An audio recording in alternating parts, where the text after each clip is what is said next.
All right, guys, so once again, welcome. And I just want to start off by saying a few things, of course. And it's important for us to remind you guys what Nexus was built on. The love of music, the people who make this scene powerful, and so much more, everybody in this room, because Chicago has shaped us, inspired us, and pushed us for years. And being surrounded by people chasing their dreams is why we're still here chasing ours. Yeah, and the phrase, if you build it, they will come, is cliche, but it's true because literally we wouldn't have this event if you guys weren't all here. All of you guys are volunteers, our sponsors. We're so grateful for all of you, and I hope that this inspires you to start your own thing instead of waiting for permission from someone else to join theirs. So before we jump in, our sponsors we want to thank. We have BandLab, Track Stack, the amazing Track Stack guys over here. Track Stack. Beatbox, of course, everybody's favorite festival beverage. Shack flavor. Pioneer DJ by Alpha Theta. We have Green Room, GM Wealth Advisors, CH Distillery, System Seltzers, and of course, this amazing place, the Joinery. Very cool venue, big upgrade from last year, so let's hear it for the Joinery. Thank you. Before we continue, guys, we want to take a moment to honor someone who helped build the foundation we all stand on. Chicago lost an absolute legend this year, Ron Carroll. His voice, his spirit, and his contributions to house music changed this city and influenced the entire world. I actually got to see Ron's last set the day before he passed at Summer's Last Dance, and he went out of his way to stop me going somewhere to talk to me, and I was like, oh my God, Ron, you're the man. And he always made time for others and adamantly pushed the scene forward in so many ways. And Ron was actually my first ever DJ interview, period. It was 2021. We were doing What's Good Chicago, if you guys are familiar, was doing a charity live stream for the Night Ministry. And it was the first time I had met Ron, but it felt like I had met him 100 times before. He treated me like a best friend, and that's what was really special about him. Yeah, we're so inspired by Ron, and he would want you guys to make some noise right now. Come on. Let's give it for Ron. Give it up for Ron. So as many of you know, I'm Sherm, 10 years ago, I came to the industry just as a kid from Indy with a hope and a dream, a love of dance music. I had zero connections, no secret playbook, just a passion, some good jokes that my wife still doesn't laugh at. And I knew if I kept showing up that something good would happen. And I'm Olivia. I've been a dance music fan since I was 13 years old. DJ Infinity was one of the first tracks I downloaded on LimeWire, was from this guy over here. I'm an accidental entrepreneur. I was a solid B- student with a journalism degree, and I thought if I could figure out how to run a music business, then I have a responsibility to teach others, the artists that give me so much of my life. It's what brought my husband and I together, all of my friends. It's my world, so that is why I'm here. My podcast, Elevated Frequencies, and this event is our love letter to you guys. Let's go. And as you guys know, last year was our first Chicago Music Nexus. We had no idea how it would go, literally. And we just knew Chicago deserves a space where artists, DJs, producers, managers, promoters, and creatives could actually meet, learn, collaborate, and build something together. A space where there wasn't gatekeeping, but an opportunity to have doors opened. Yeah, and really quickly, I want to hear just everybody shout out, where did you come from? That's insane. There's more people here not from Chicago that are at this event right now, and that is unbelievable. We love you guys. Thank you so much for coming all this way. It's crazy. Again, whether you traveled here, local or not, it means so much. We created this to fill a void and push dance music culture forward, and year 2 is all about leveling up together, no matter where you come from. Yep, and whether you've been in this industry for 1 year or 20, we're just so grateful for showing up for us, and more importantly, showing up for yourselves. So welcome back, welcome in, and let's make this year even more powerful than the last. Time for the first panel, guys. Come on, make some noise. Let's bring up our esteemed panelists. Come on, guys. These are some of my besties in the industry and some of the best in the industry.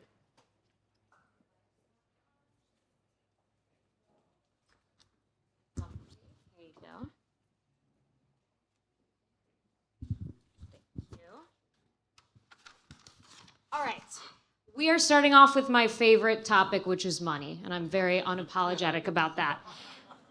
We've got 3 incredible perspectives up here, all united by their love of music, but approaching the business side from completely different angles. Dan Mueller is crushing it as both a house music producer with releases on Desert Hearts and Coco, and he's a financial advisor who actually understands what it's like to live off of a regular creative income. Rami has built rituals into one of Chicago's most respected event series, creating those experiences people will pay a premium for, including myself. I came to lots of your shows, and that's how I met you. I think I posted on social media, I was like, this place is fucking sick. And that's how we got connected. And then John Curley, needs no introduction, co-founder of Auris Presents and created Arc Music Festival, literally building the infrastructure that puts Chicago on the global festival map. Please welcome our panelists. So today we are covering everything from the nuts and bolts of tracking your money to scaling without losing your soul. So let's get into it. Okay, so Dan, we're gonna start with you. We're gonna be a little bit all over the map here, but this is all about money. So you have this 3-bucket strategy that you talked about on my podcast. So let's just pick a random number. If someone is making $50K from music, okay, for the year, $50K off of music, how should they split that money? All right, so is everybody hearing me? No, you gotta turn the mic on. There we go. How's that?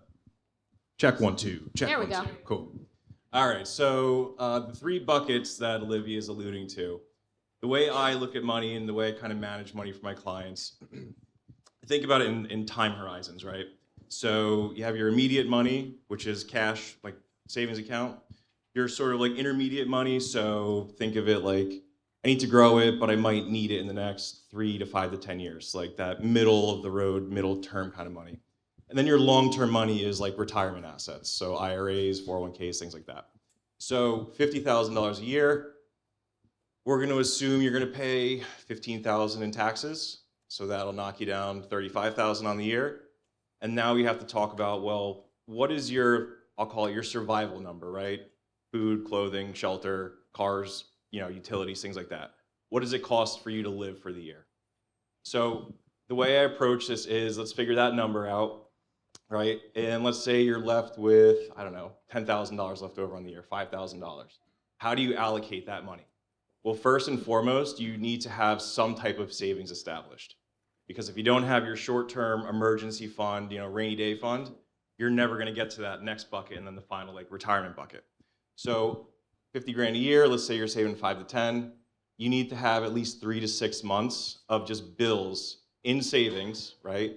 To be able to float yourself if you don't get a gig. Maybe you don't get a gig for 2 months. Maybe the car breaks down. You need to replace the hot water heater in your house, whatever. You have cash available to cover those needs and you're not like racking up credit cards and things like that. Does that make sense? Yeah. Cool. I love how you just said water. That's your Philly accent coming Shout through. out Jersey. Oh, right, that's Jersey. Okay, thanks for that. All right, John and Rami, you've both built successful event businesses.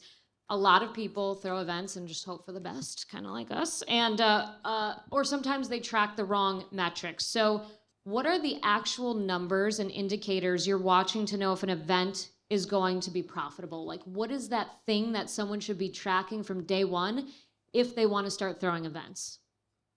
Ooh, good one. Data. Yeah, you've got to follow the data. You've also got to know your audience. It's very important to also understand that not every event is going to be profitable. That's a very important distinction to make. There's brand building, and then there's the business side. They're both super important, and I think it's important to kind of set the expectations, realistic expectations, like the best case scenario and the worst case scenario, and then make sure that you're planning properly. Do you have the venue fees? Things are going to come up, unexpected things will happen. So the metrics that I like to look at is, what's the best case scenario? What's the worst case scenario? What am I comfortable with on this event? Not making, or maybe some events are labors of love. I think they're all a little bit of a labor of love, right? So sometimes that's okay if you don't make money, but it comes back in the long run. So that's kind of how I like to look at it. But the metrics I look at leading into the event, like the ticket scaling, it's a month out. I didn't hit my numbers. I have to do a promotion, or maybe they're going better than expected. Do I need to slow it down? Am I going to sell out? So there's a lot of those metrics that are important. So I think you have to understand your data, understand your audience. Really good planning is everything. So I like to plan ahead, plan for unexpected things. That comes with experience too. Not everybody can just hit the road right off the bat on that. So Yeah, I like what you said about brand building. That's really important. Not every event's going to make you money, but it's going to get you long-term fans, people who start coming back, bringing their friends, telling their friends about the event. Yeah, that's for sure. And those are, I would say, more so important than the instant gratification of like, this event is going to make money. So I think in brand building, sometimes you have to invest back into the brand, buy equipment, do marketing, take photos, and sometimes those expenses don't scale on one event. So it's important to have a long-term strategy. Takes money to make money, right? Yeah, 100%. Got any thoughts, Curley? So, wow. just walking into this place, first of all, listening to this guy, I mean, I spent the better part, when I walked into this place, I was like, I spent the better part of the 2010s and all the way up to the pandemic trying to find places like this to throw after, well, let's just say illegal parties in for a very long time. And my finances back then, it make it sound like Rain Man. So there's a lot of investment that goes into it, but to answer like what you look for, and I think what the most important part is building a community. I think that there's people here definitely would understand this. I mean, Rami's done a great job at that. I mean, the house calls team, a killer job at that. So when you do that through all the different channels, it could be like marketing or production, how a place feels and smells when you walk in, just like the vibe that you get.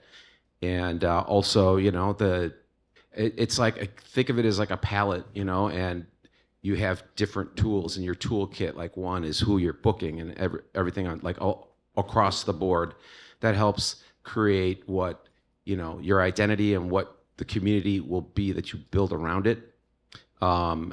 Obviously, going into an event, there's online chatter, there's ticket sales, all the basic metrics that you would follow, and then it's not really like a set it and forget it thing when it comes to event production. You kind of like have to like baby it and move it along and figure out what you need to pull back on or push into. But keep in mind, it's something that I think Rami said is really important. They're not all going to be like financial successes, like on the bottom line, but you should think of all of it like an investment into your community. Yeah, super important. I mean, as a fan of both Rituals and Auris events, you see the emails coming through day of, right? You guys are pushing till the very end. So it's not a set it and forget it thing. Okay, so all of you have scaled your operations. Rami, you have with Rituals. Dan, you have with your practice and your DJ career. And of course, John with ARC. What is the biggest mistake you see people make when they're trying to grow too fast, when they get that little taste of success and then they're too eager? Anybody can jump in. I guess I could start. Really, one thing that I've learned over many, many years is that this is actually one of the things I love about the music itself, is that the like never-ending changing vibe of the music. Like you think it's something, and then next thing you know, I mean, I can't keep count of all the different little sub-varieties of music.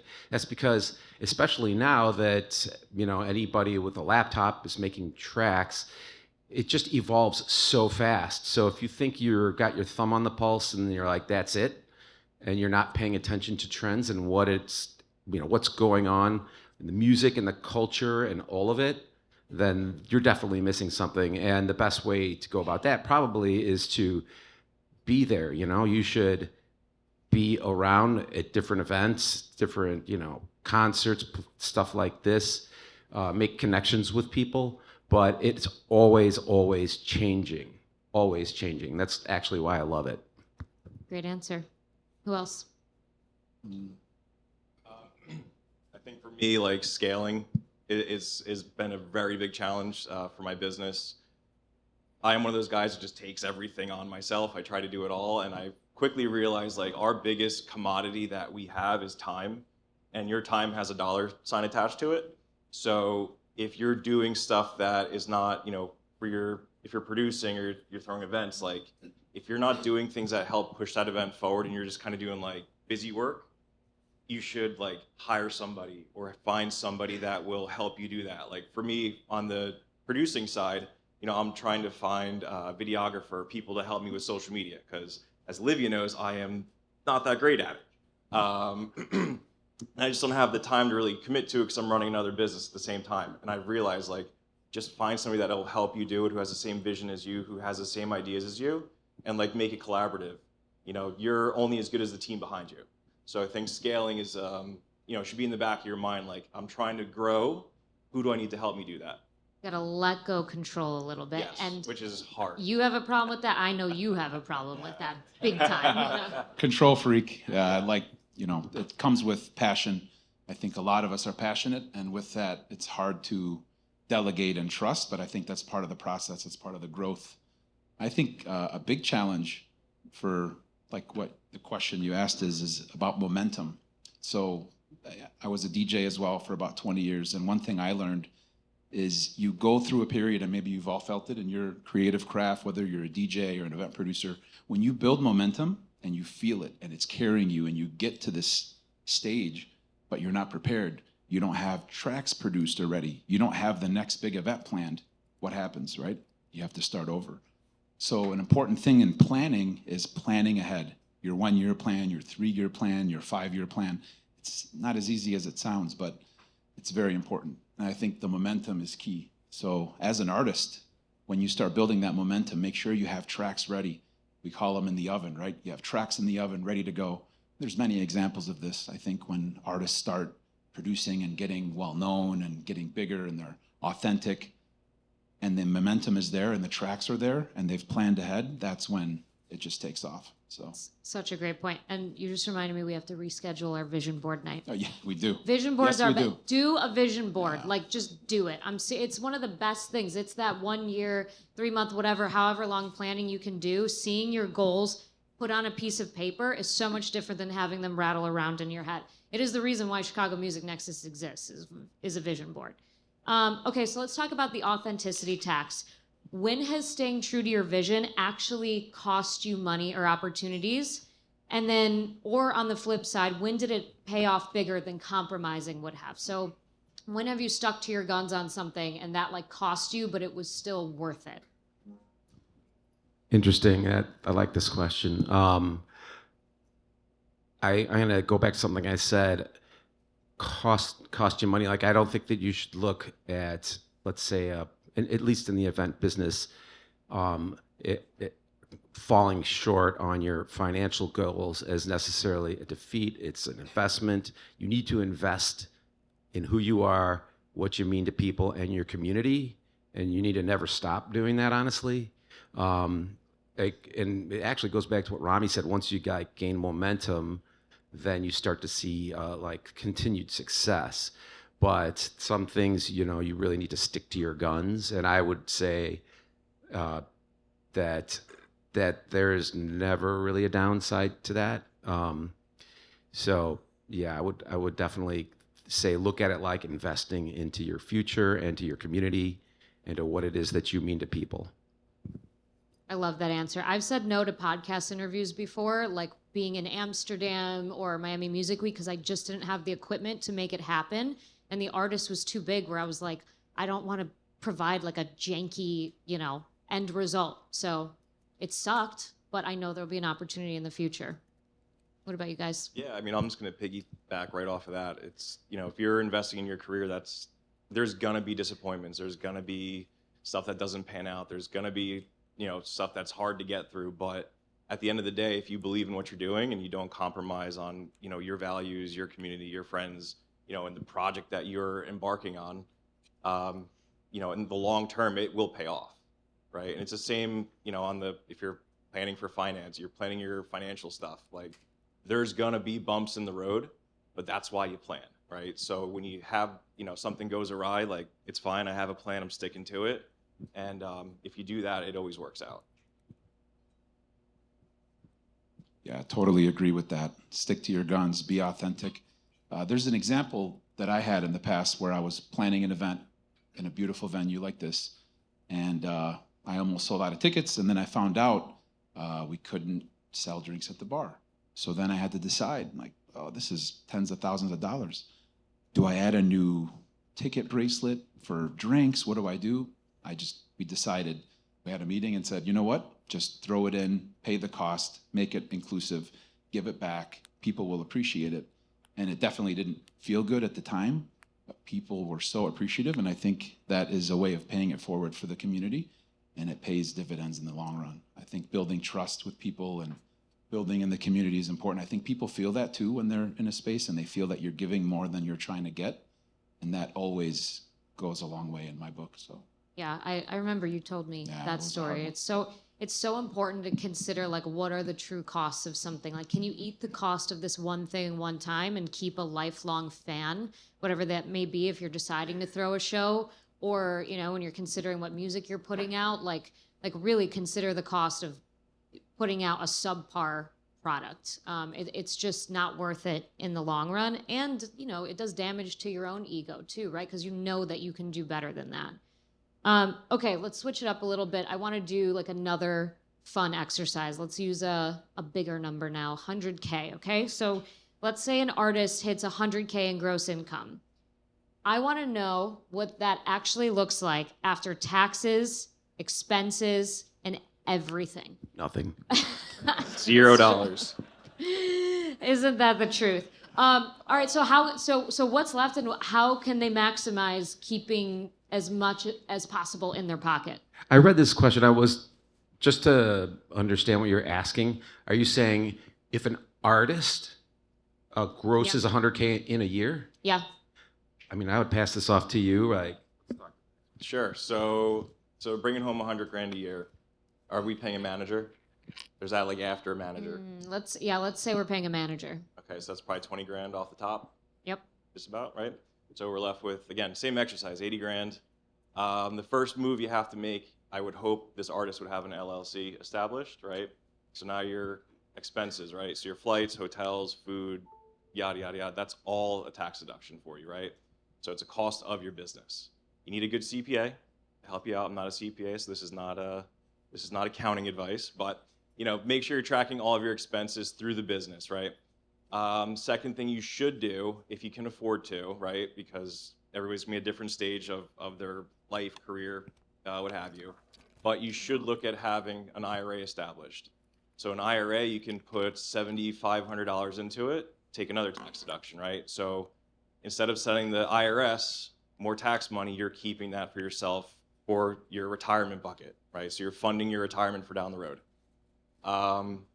So after expenses, right, let's say maybe you're left with, I don't know, 30 grand? Sure. That a fair number? Okay. Again, we go right back to, hey, is your savings, you know, do you have a healthy savings account? Do you have a high yield savings set up, right? So your emergency cash is there. Again, I don't get a gig for 2 months. Okay, I'm fine, I can float myself. Beyond that, maybe we start looking at an investment account to grow your money, right? So your money's actually kind of pacing inflation at the very least. So you're filling all three of those buckets. And then beyond that, I think that kind of covers it. Rami, can you as an artist tell us some of the things that you've had to Yes. pay for, photography, videography? Just start rattling some off. Well, yes. First and foremost, how many of you in the audience are DJs, artists, producers? Awesome. Yeah. How many of you have second jobs? Okay, it's very important. How many Third of jobs, you? fourth jobs. How many of you have LLCs? Fantastic. Love that. So you've learned the process. Gold star for everybody. That's great. Yeah. Yeah. So you're keeping track of your expenses, your phone bill, your internet, the music you buy, the equipment, your gas, your food when you're on a gig. Wait, are you? Are you like? Yes? Yeah, good. Okay, good. Educated. It's good audience. It's good. I'm not needed. Impressive. Very good. But yeah, to go back to your question, there's a lot. I mean, I use a financial system with Chase that I love because it categorizes everything for me. So my business account is with Chase. At the end of the year, it gives me a report, and it categorizes everything. So it makes it a little easier that's one of the cheat codes. But you also, to your point, having a good CPA, having a good advisor. I highly advise having like a 401k or a retirement account. If you make enough, if you have a second job, that's always good because it helps reduce your taxable income. So the goal is keeping more of your hard-earned money. We're not talking tax evasion. We're just talking tax minimization, right? We're not criminals. The IRS isn't here. We're fine. All right, okay. No IRS in the audience? All right, all right.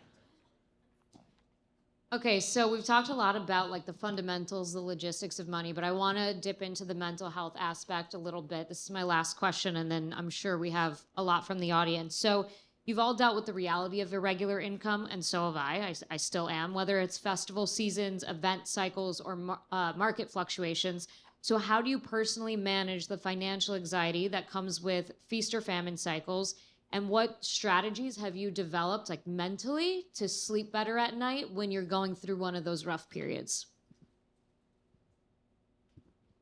I'm still working on that part, Fair enough. but We all are.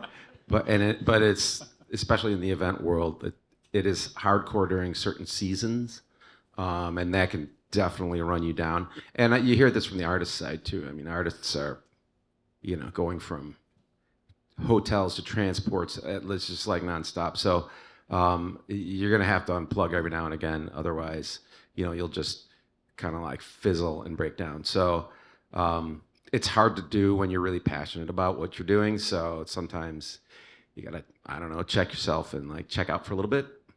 I recommend Fiji, for instance, like maybe a vacation. But yeah, I mean, honestly, it's such a go environment that it does take a toll, and something that you have to keep your eyes open for.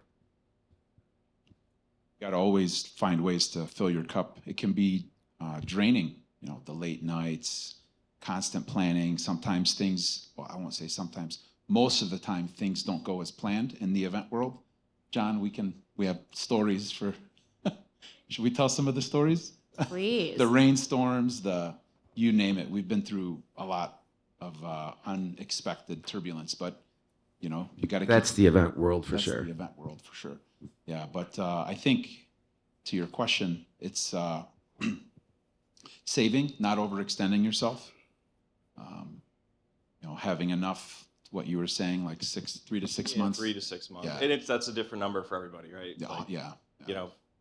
My business and then my fiance's business, we're both, we don't have regular paychecks, so we have an exorbitant amount just in savings because we both know, like, hey, if the shit hits the fan, we're fine, and it takes a lot of pressure off.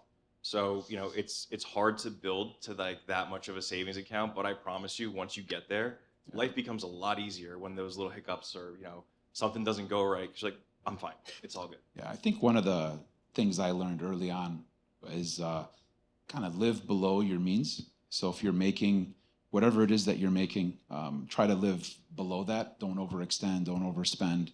It took me a while to figure that out, but once I finally did, I was a lot happier. But some people like nice shoes, some people like nice trips. Do what works for you, but definitely live below Yeah. the means. That's If you guys see the Honda with duct tape all over it out there, that's my car. I can get a nicer car, but I'm gonna keep the duct taped Honda, because that's living below my means. One thing that I like to do too is it's called a focus wheel. This came from one of the woo-woo manifestation coaches. I can't remember which one, but you put like what you want to focus on when times are tough in the middle of a piece of paper, and then you draw like all these spokes of a wheel. And you write out like all the things that can be true that like, so for example, let's say, you want to get three gigs next month. You put that in the middle of the focus wheel, and then you write out all the reasons why that's possible. Well, I've gotten 3 gigs in a month before. I spoke to this many people at this event. I have friends who are working at these places. And it really helps you recenter when things just feel a little bit chaotic. So if you look that up, there's a much better explanation on TikTok or wherever, but a focus wheel is super helpful. Okay, what time is it, guys? I think we're on schedule. Yeah, we have time for some audience questions, a couple of them. So who wants to start? Rachel. Hi, feel free to stand up. My name's Rachel. I'm a producer in New York, and I've been running events for about 2 years now, going well, smaller scale events. And I would love to move up to the next level. So my question is, how to find investors to scale up events? The question was how to find investors to scale up events.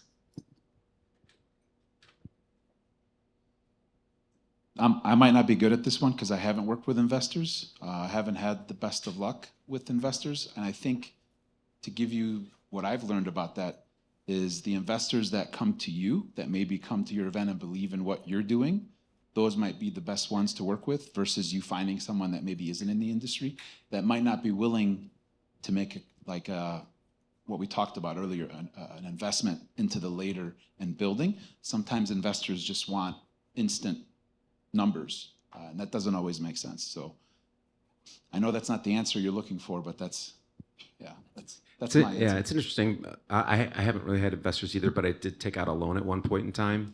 But if you do court investors, you're going to have to be able to demonstrate to them that there's an upside. So you're going to have it, rock and ready on a spreadsheet. Say, hey, look, this is what I'm trying to do. This is where I project it going. I mean, you have to have all that stuff together, as I had to do when I took out a loan as well. Do you have a deck of events, photos? That's one thing. So I don't work with investors, but I do work with sponsors, which is a great way to kind of supplement income, find brands and products that coincide with what your vision is with your events, build a deck of your venues that you work with, the artists, and invite them so they can come feel what you're doing, the specialness of it, and that pays back massively. Yeah. So smart, Rami. Thank you. Who's next? Let's hear it. Going back to looking at data, you said earlier, Hi, Kenny. hello.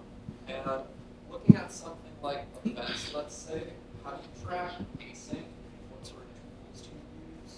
Because anecdotally, I feel like a lot of pacing is okay, day of, everything floods in.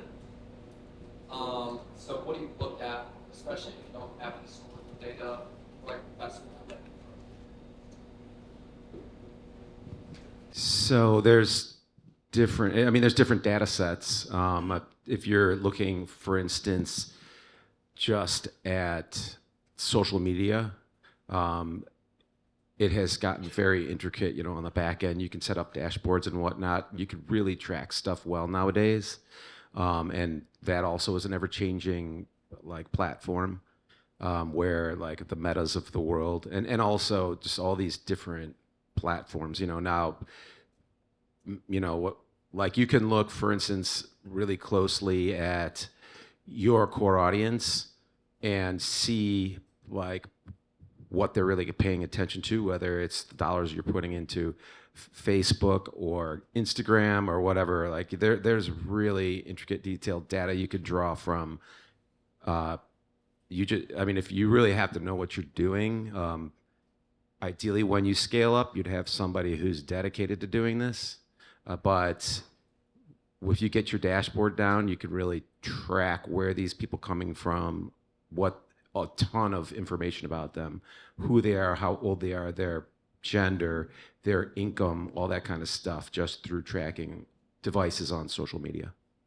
Yeah, and you need kind of a mixed strategy, as I would call it. So typically 2 months, you host events? Are you in the events, kind of? Okay. Oh, sad to hear that. Yeah. It's the best advice that I can give is everything takes time. There's so many events. I'm sure John and anyone who does events can attest to this. Things get delayed. You don't get to announce. It's last minute. You have 2.5 weeks. You just want to get it done. You announce it, and then you realize it's not gonna work. I'm not gonna hit my number. I have 2.5 weeks. So when you have enough time, you get a strategy of your announce strategy, your marketing strategy, because once you announce is the best time you're gonna get reach and tickets, then there's kind of a lull, I call it. That's when you need a strong marketing strategy. You're online, you're posting photos of the venue, the artist, reels, all that. And then there's I call it the FOMO, within 2-3 days of the event. It's getting close to selling out, or there's a lot of buzz and hype around it. It's kind of like a K-graph, it's high in the beginning and then it's high at the end. So you got to find ways to beef up the middle when it lulls. That's true. Marketing, advertising. Mm-hmm. Thank you guys all for buying your tickets on time, by the Yeah. way, because I've gotten no less than 50 calls, people asking for tickets. It's literally, the FOMO thing is so real, and you can use that strategically to your advantage, by saying, oh, we got, X amount of pass, whatever. There's different things that you can do but it's very real. And I just want to add to this because Auris has an amazing marketing team that they're doing like grassroots research, like seeing what people are talking about, keeping their finger on the pulse of like how people are talking about ARC and then joining in on the conversation. And that just takes like real work, right? That's not something you can put into a chart. And that's Rituals does that too. You found me from making a post. I didn't know you. I just said, hey, we just went to the best Halloween party ever. And you somehow found that post. That was just grassroots research. So there's a lot of that as well. Do we have another question? And we have time for a couple more. Yeah, I'll take both of you. We can start with you. Yeah. Hi. Hi.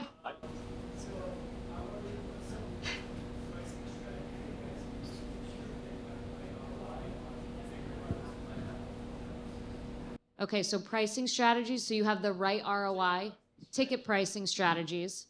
Excel is your best friend. Like I do everything in Excel, and often I'll have 4 or 5 variations of the same ticketing strategy. And John can attest to my what's the word? Insanity. Yeah.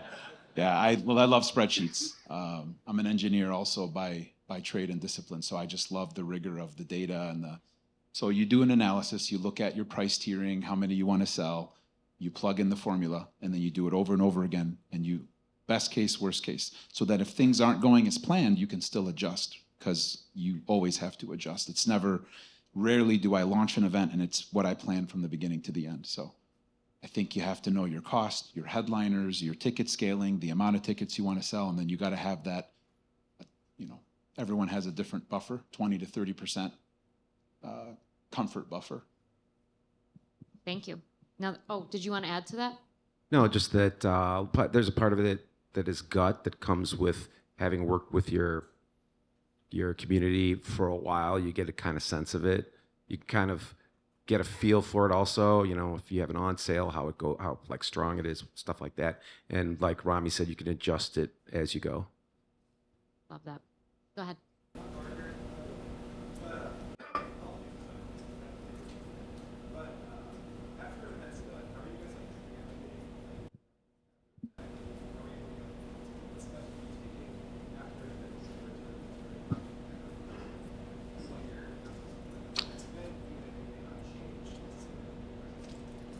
Yep. The first very important thing that I love to do, literally the night of the event, sometimes you want to bask in the greatness of it, but it's important to highlight in your mind what didn't go well, write it down, make a shared note, and share it with everyone on the team. Say, guys, because everyone's going to have their own issues and grievances. That's very important.